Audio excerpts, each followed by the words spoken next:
chicos, les traigo un video que es de Demon Slayer, escuchando el opening de la temporada 3. Comencemos.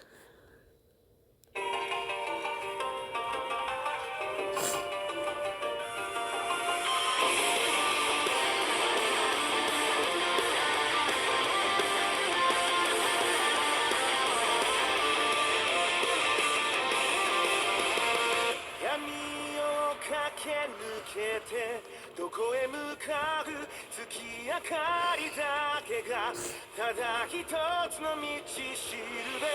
痛みも悲しみも拭いきれずされどこの胸の炎を消させないあがために僕たちはこの想いを貫いて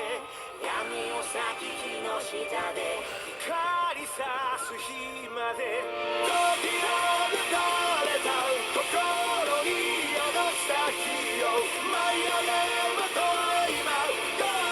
の向こう側へ君がいるこの世界もう一度されるまで若い命果ての友つないでいこう風が強い生まれた奇跡を